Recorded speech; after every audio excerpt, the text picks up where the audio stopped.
Permata TV YouTube Indonesia dengan bangga mempersembahkan sebuah storytelling kekinian abad ini, diangkat dari karya besar Esa Mintarja yang sangat populer di masanya, berlatar belakang kisah tanah Jawa masa lampau dengan judul Kisah Api di Bukit Menoreh.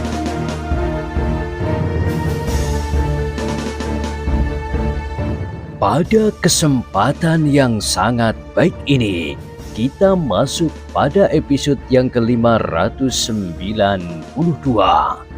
Selamat menikmati.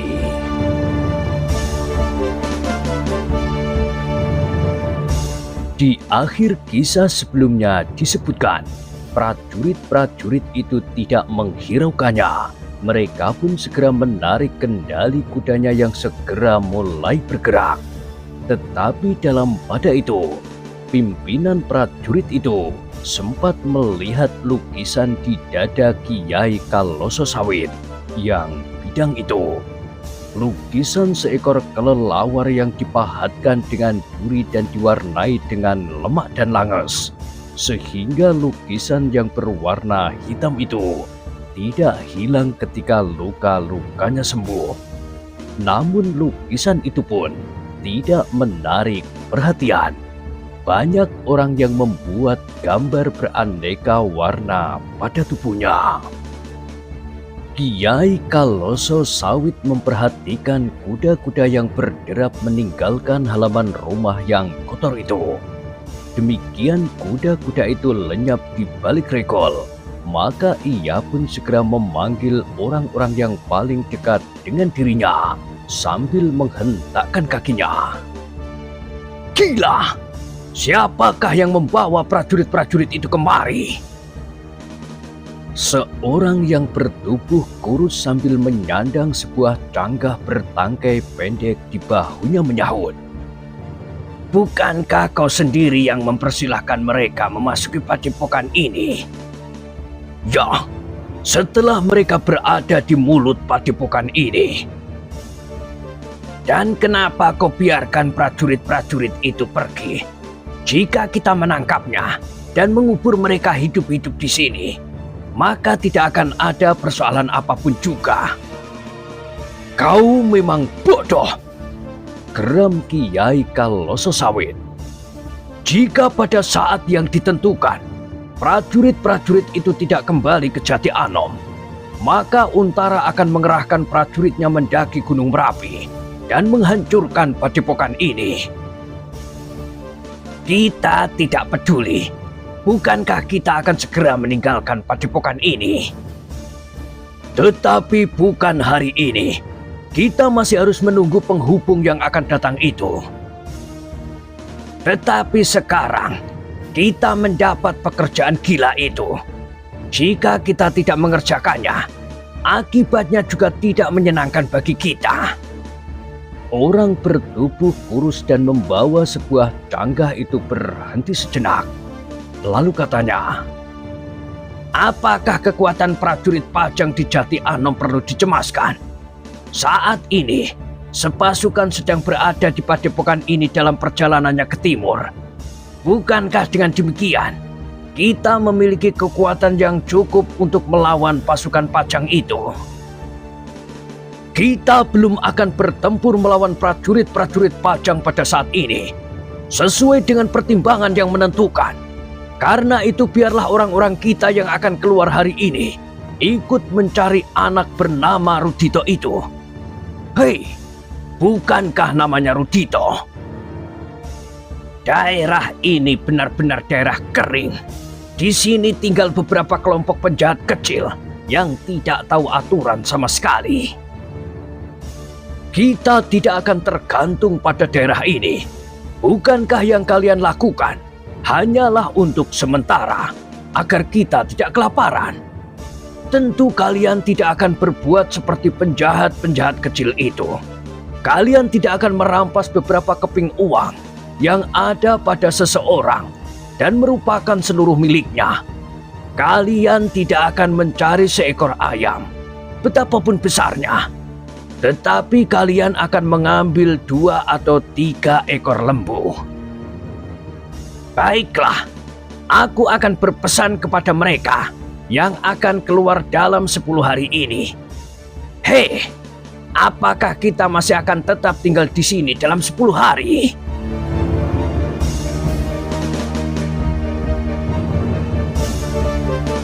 Kiai Kaloso sawit menggeleng.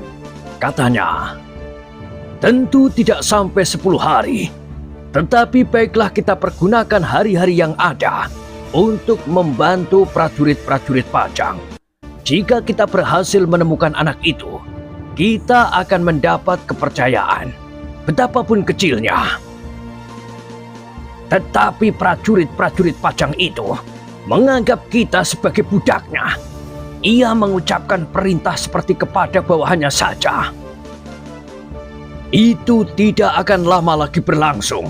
Pada suatu saat yang pendek, yang terjadi akan sebaliknya. Orang bertubuh kurus itu mengangguk-angguk. Ia pun kemudian meninggalkan Kiai Kaloso sawit yang masih berdiri termangu-mangu. Sebenarnya lah bahwa hati Kiai Kaloso sawit sendiri pun bagaikan disentuh bara api melihat sikap prajurit-prajurit Pajang. Tetapi ia masih mampu mengendalikan dirinya sehingga sikapnya tidak merugikannya. Karena dengan demikian, prajurit-prajurit Pajang itu tidak mengambil suatu sikap atau perhatian yang khusus terhadap orang-orangnya yang untuk sementara singgah di padepokan yang sepi itu.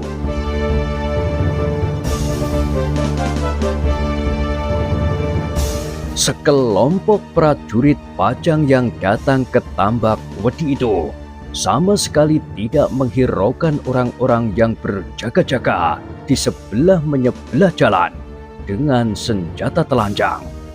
Namun demikian mereka pun tidak lewat begitu saja. Dalam ketidakacuhan itu, mereka masih juga menangkap kesan dengan pandangan seorang prajurit. Demikianlah mereka melampaui penjaga terakhir di celah-celah batu-batu padas. Maka pemimpin prajurit itu pun bergumam, kelompok ini mempunyai kelainan dengan kelompok-kelompok penjahat yang lain. Ki Lurah, salah seorang prajurit berkata, mereka bukan kelompok kecil yang sekedar menggantungkan diri kepada pencuri ayam atau kambing. Ya, yang tinggal di Tambak Wedi sekarang adalah sepasukan penjahat yang kuat. Tetapi agaknya mereka belum melakukan kegiatan apapun di daerah ini. Meskipun demikian, kita harus berhati-hati. Ada untungnya juga kita menuruti permintaan Kiai Rogo Tunggal untuk datang ke padepokan Tambak Wedi itu. Dengan demikian kita mendapat gambaran tentang kesiagaan mereka.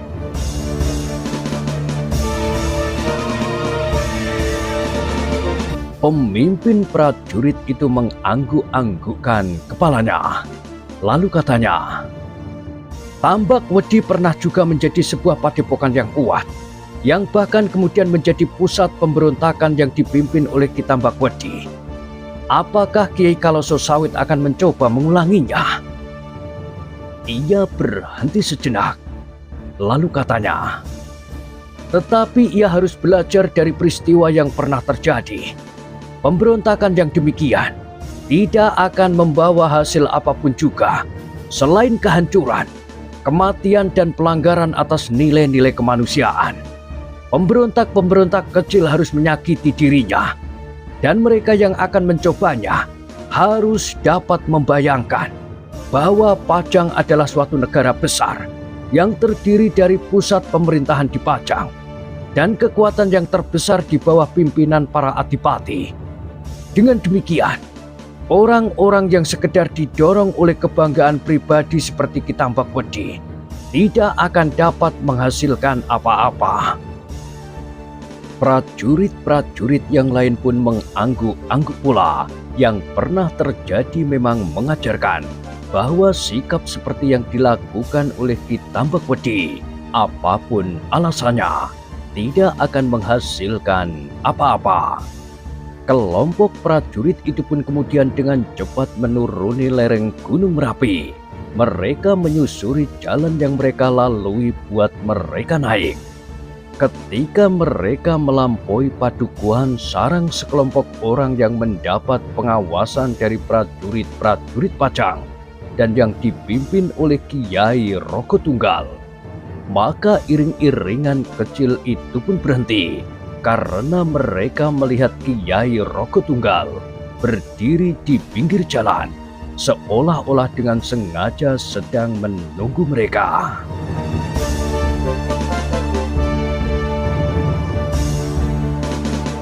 "Apakah kalian sudah bertemu dengan Kiai Kaloso Sawit?" bertanya Kiai Roko Tunggal sambil tersenyum. "Ya, kami telah diterima di pendopo Padepokan Tambakwedi yang sudah semakin rusak." Kiai Roko Tunggal mengerutkan dahinya. Lalu katanya, "Apa kata kalian tentang Kiai Kaloso Sawit?" "Kenapa?" bertanya pemimpin prajurit itu. "Tidak ada apa-apa dengan Kiai Kaloso Sawit. Menilik orang-orang yang ada di padepokan itu, maka Kiai Kaloso Sawit tidak lebih dari kau di sini. Kenapa?" Kiai Roko Tunggal termangu-mangu sejenak.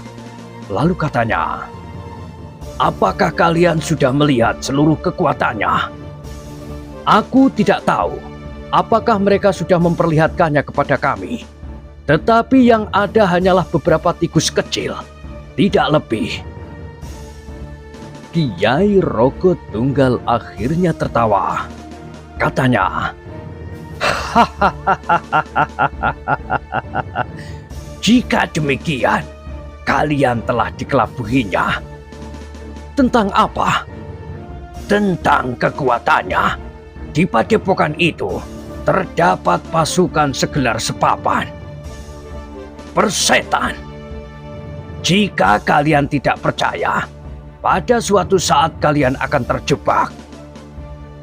Pemimpin prajurit itu tidak menghiraukannya. Ia pun kemudian memberikan isyarat kepada anak buahnya untuk melanjutkan perjalanan. Namun di sepanjang jalan di dalam padukuhan itu, ia pun melihat kesiagaan yang meningkat. Beberapa orang anak buah Kiai Roko Tunggal nampak berjaga-jaga, tetapi kesiagaan itu tidak nampak terlampau menyolok dibanding dengan padepokan Tambakwedi.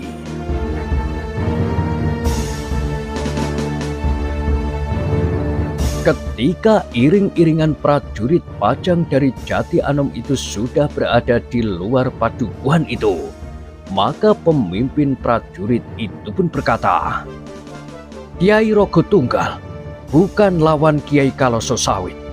Jika mereka terlibat dalam persaingan yang kasar, kita tidak dapat mengatakan demikian secara pribadi. Mungkin Kiai Roko Tunggal memiliki kelebihan dari Kiai Kaloso Sawit, tetapi secara keseluruhan, Kiai Roko Tunggal tidak akan banyak berarti." Pemimpin prajurit itu pun mengangguk-angguk, namun ia tidak banyak memberikan tanggapan atas kedua daerah itu. Katanya kemudian, "Jika kawan-kawan kita yang pergi ke padukuhan-padukuhan lain dan sarang-sarang penjahat yang ada di sekitar daerah ini telah terkumpul, kita akan dapat memperbandingkannya." Demikianlah, maka sekelompok kecil prajurit-prajurit itu pun langsung kembali ke Jati Anom. Di hari berikutnya, mereka akan mulai dengan pencarian langsung di sekitar Jati Anom dan terutama di lereng selatan Gunung Merapi.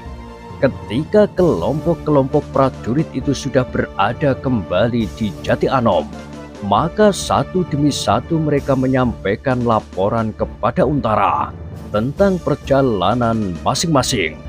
Mereka telah memerintahkan setiap kelompok orang-orang yang mendapat pengawasan dari prajurit-prajurit Pajang untuk ikut mencari seorang anak muda yang bernama Rudito.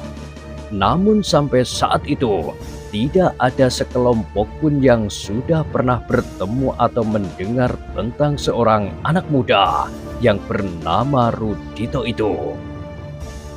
Agaknya di antara mereka, laporan yang paling menarik adalah tentang Kiai Kaloso Sawit di Padepokan Tambakwedi. Bahkan Untara minta laporan terperinci tentang orang-orang yang ada di padepokan itu.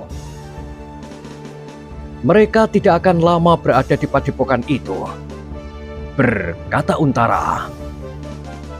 Dari mana Ki Untara mengetahuinya? Bertanya pemimpin prajurit yang telah datang langsung ke padepokan itu. Kau tidak menceritakan usaha mereka memperbaiki padepokan yang rusak itu, pintu gerbang, pendopo, dan apalagi beberapa rumah yang lain. Ya, memang tidak ada usaha untuk memperbaikinya, bahkan membersihkan pun tidak.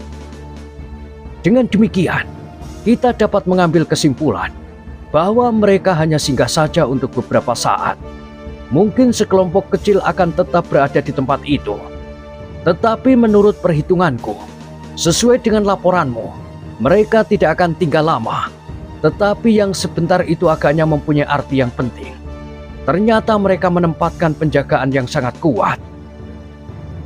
Ya, agaknya memang demikian.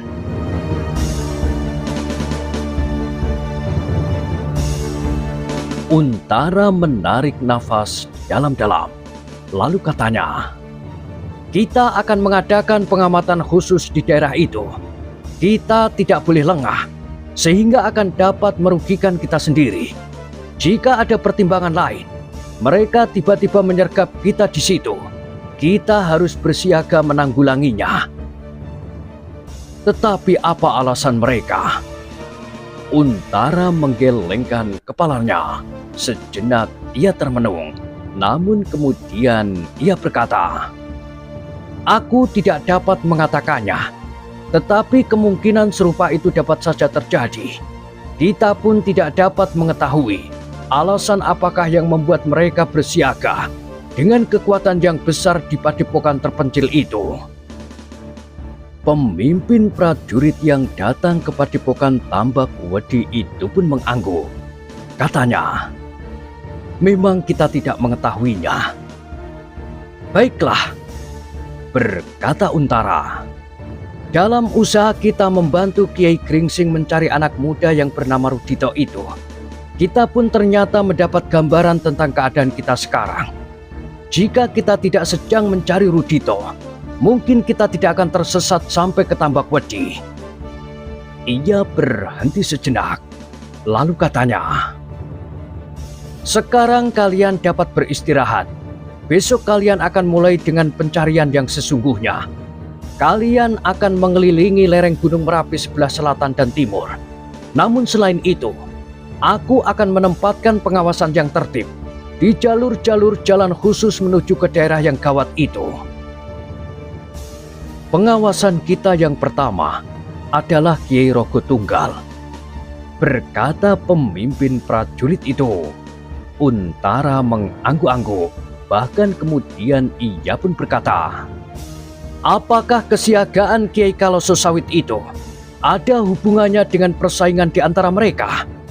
Mungkin Kiai Kaloso Sawit yang merasa orang baru dibayangi oleh kecurigaan bahwa ia akan diserang, bahkan dimusnahkan oleh kelompok-kelompok yang telah ada lebih dahulu di daerah Gunung Merapi ini. Mungkin demikian. Tetapi memang ada kemungkinan yang lain. Karena itu, kita memang harus berhati-hati. Aturlah orang-orangmu sebaik-baiknya, baik dalam usaha pencarian itu maupun dalam kesiagaan. Demikianlah, maka para kelompok prajurit itu pun segera beristirahat. Meskipun di antara mereka masih saja terdengar pembicaraan mengenai daerah-daerah yang baru saja mereka jalani.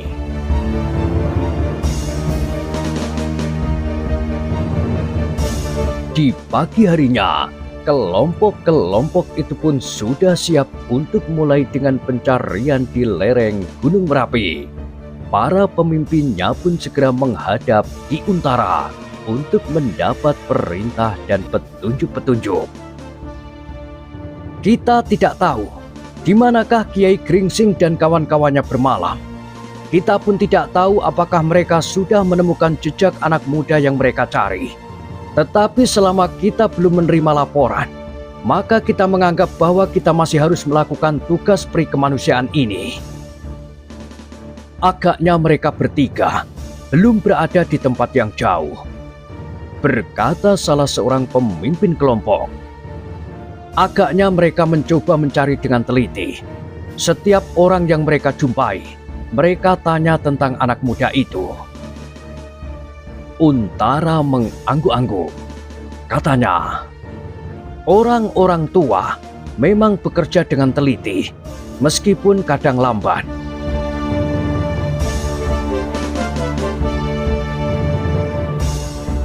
Namun demikian, Untara sendiri tidak yakin akan kata-katanya. Dalam beberapa hal, justru Kiai Gringsing dapat bertindak lebih cepat dari para senopati muda.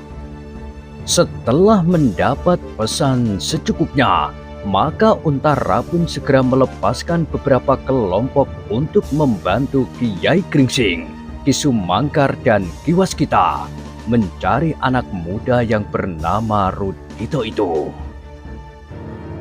Meskipun demikian, ada sedikit pertanyaan yang menyangkut di hati senopati muda itu. Jika yang dicari adalah Rudito yang sudah dewasa, apalagi yang dengan sengaja pergi meninggalkan rumahnya, apakah dapat dilakukan hanya oleh 3 orang yang pergi bersama-sama? Seandainya prajurit-prajurit Pajang tidak menawarkan diri ikut serta mencarinya, apakah anak muda yang bernama Rudito itu akan dapat diketemukan dalam waktu sebulan, bahkan 3 atau 4 bulan? Tetapi Untara tidak menanyakan kepada Kiai Gringsing atau Ki Sumangkar dan apalagi Ki Waskita.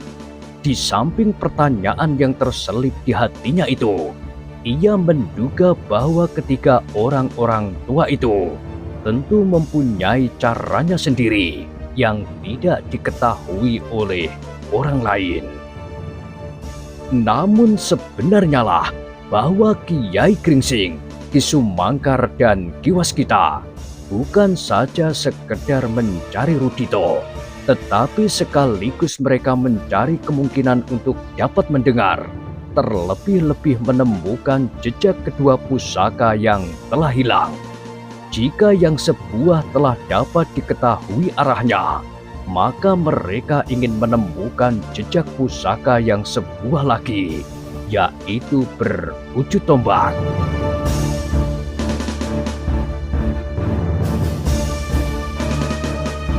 Ketika para prajurit Pajang berangkat dari Jati Anom di pagi hari, maka Kiai Gringsing, Ki Sumangkar dan Ki Waskita telah bersiap-siap pula untuk melanjutkan perjalanan. Mereka telah bermalam di ujung sebuah hutan yang rindang. Agaknya ketiganya tidak mengalami kesulitan dan gangguan apapun selagi mereka bermalam di tempat terbuka. Sebagai orang-orang tua yang memiliki pengalaman masing-masing yang serba beraneka ragam, maka tidur di tempat terbuka di ujung hutan itu sama sekali tidak merupakan persoalan bagi mereka. Juga seandainya ada seekor bahkan 3 ekor harimau sekaligus yang datang mendekati atau menyerang mereka bertiga, maka hal itu tidak banyak membuat kesulitan apapun.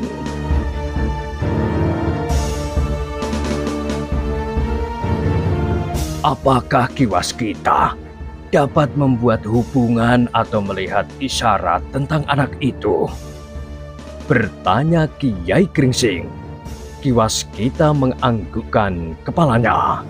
Katanya, sudah bergeser dari yang aku lihat kemarin sore. Agaknya malam ini, Rudito melanjutkan perjalanannya. Tidak terlampau jauh, tetapi kita agaknya sudah berada di arah yang mendekati. Mungkin ia bergeser lagi, tetapi tidak akan begitu jauh. Kiai Gringsing mengangguk-angguk. Katanya kemudian, "Jika demikian, maka kita akan segera mengikutinya. Mungkin kita akan segera dapat menemukannya besok atau lusa." "Mudah-mudahan," berkata Ki Waskita. "Semakin cepat kita selesai semakin baik." Ki Demang di Sangkal Putung tidak selalu dibayangi oleh kegelisahan menjelang hari perkawinan anaknya. Agung Sedayu pun tidak akan terlalu lama merasa kesepian. Apalagi jika kakaknya datang ke Sangkal Putung, berkata Kiai Gringsing. "Tetapi sikap Untara dapat dimengerti," berkata Ki Sumangkar. "Agung Sedayu adalah adiknya, dan ia ingin melihat adiknya menjadi seorang yang terpandang. Di Sangkal Putung, Agung Sedayu seolah-olah hanya orang menumpang hidup."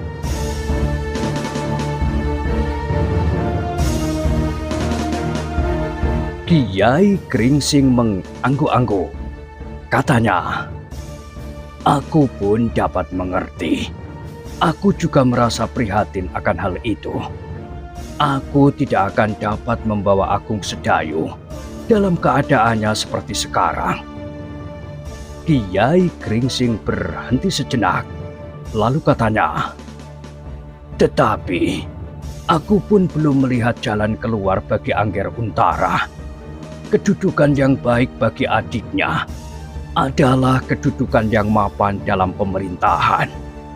Angger Untara tidak dapat membayangkan bahwa pada kedudukan yang lain pun Agung Sedayu akan dapat menemukan tempat yang sesuai dengan dirinya, wataknya dan sifat-sifatnya.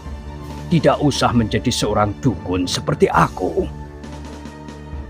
Mungkin sebuah padepokan kecil yang dikelilingi oleh sawah yang hijau," sahut Ki Sumangkar. "Apakah kau membayangkan bahwa Agung Sedayu harus membuka hutan seperti Angger Sutawijoyo, tetapi dalam bentuk yang lebih kecil? Kenapa tidak dapat terjadi? Agung Sedayu dapat menjadi cikal bakal sebuah padepokan. Ia akan dapat memohon kepada Kanjeng Sultan lewat Angger Untara, sudut kecil dari alas Tambak Boyo, atau hutan yang manapun juga. Apakah hal itu akan sesuai dengan Agung Sedayu? Ia seorang yang pada masa kanak-kanaknya hidup dalam lingkungan keluarga yang mengerjakan tanah garapan." "Kisah Dewa," Ki Sumangkar menjadi heran. "Iya, di Jati Anom Kisah Dewa adalah seorang yang tekun mengerjakan sawahnya." "Apakah ada kejanggalan Ki Sumangkar?" bertanya Ki Waskita. "Tidak," Ki Sumangkar menggelengkan kepalanya. "Tetapi Kisah Dewa mempunyai banyak persoalan di dalam dirinya." Ki Waskita tidak bertanya lebih jauh. Ia mengerti bahwa Kiai Gringsing pun telah digelisahkan oleh muridnya yang satu itu dalam hubungan masa depannya. Apalagi jika sekali-sekali Kiai Gringsing menyebut-nyebut tentang Sekar Mirah yang mempunyai harapan yang terlampau banyak. Dan Ki Sumangkar, guru Sekar Mirah itu pun mengetahuinya dengan pasti. Ia sudah berusaha untuk mengendapkannya, tetapi usaha itu tidak terlalu banyak membawa hasil.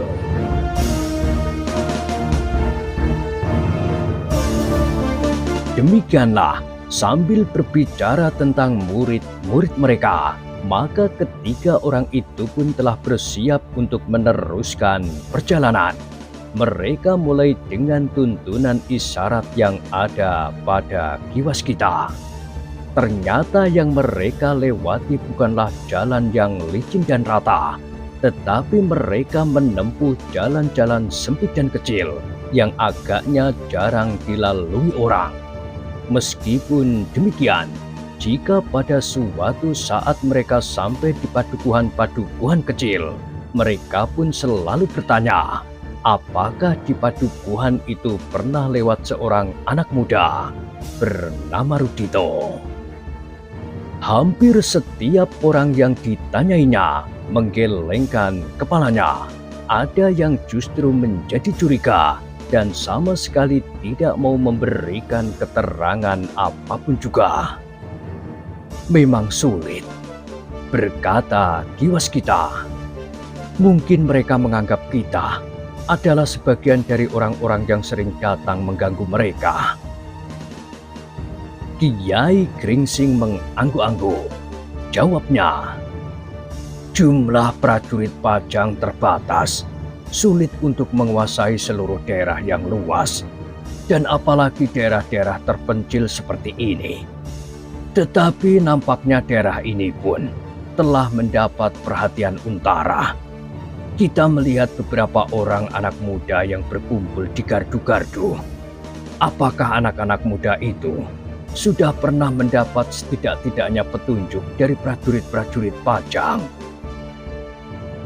Mungkin Kiai, memang mungkin sekali. Sikap mereka pun agaknya sudah lain dari daerah yang nampaknya sama sekali belum pernah mendapat sentuhan dari prajurit-prajurit Pajang itu. Tetapi ketiga orang tua itu sama sekali tidak berbuat apapun juga yang dapat menumbuhkan kecurigaan yang tajam.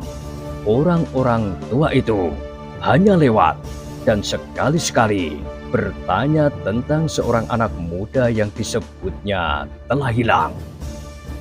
Namun pada itu, di padukuhan yang lain, beberapa ekor kuda telah berderap dengan garangnya.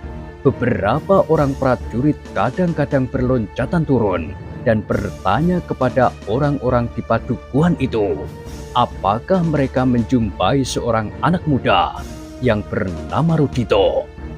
Pada umumnya kedatangan prajurit Pajang mendatangkan ketenangan di hati penduduknya. Karena itu, maka dengan senang hati mereka pun memberikan semua keterangan yang diminta. Tetapi mereka pun menggelengkan kepalanya ketika prajurit-prajurit itu bertanya tentang seorang anak muda yang bernama Rudito.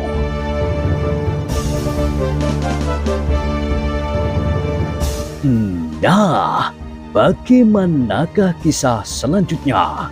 Silahkan ikuti terus kisah Api di Bukit Menoreh pada kesempatan berikutnya. Sampai jumpa.